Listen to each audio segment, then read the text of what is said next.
what the heck happened here? You know, it isn't even a hack. That's how bad it is. It's like That's how pathetic it is. That is how pathetic it is. I think what it shows is that the kind of information that we used to think was private, even answers to security questions, has become a commodity on the cyber underground.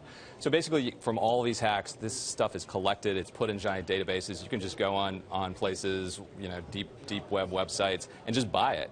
And that's apparently what they did. The IRS had a database that if you gave them enough information, and pretty simple information, some last four of your social, some security question answers, they would spit out your tax returns. That's what these guys did. They used the tax returns to file new returns for the coming year and got the refund. To make them look authentic. Right. So if we take this web and back into it of how they got there, are we going to get to the point that the IRS simply doesn't have the budget or the manpower to protect itself? Yeah, I mean, the IRS is now in the crosshairs. You have people in congressmen who are criticizing them because they've been warned for months and years that this... Warned, but not given any resources. Right. And the other side of that is, yeah, but we haven't had enough money to fix these systems. So it's a giant pot of money, clearly. One of the biggest numbers that came out of this is that in 2013, the IRS gave over $5 billion in fake refunds. And that's crazy, man. So this is a drop. This is a drop in the bucket. And 80% of that was organized crime. So they're clearly being hit by very serious organized crime. It's where the money is.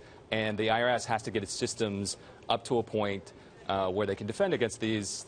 And they basically are saying, we don't have the budget. So the reason that the IRS Director Koskinen holds an event like this to discuss such cases is to draw attention to the fact that the IRS is under-resourced and needs more money from Congress to be able to Absolutely, yeah.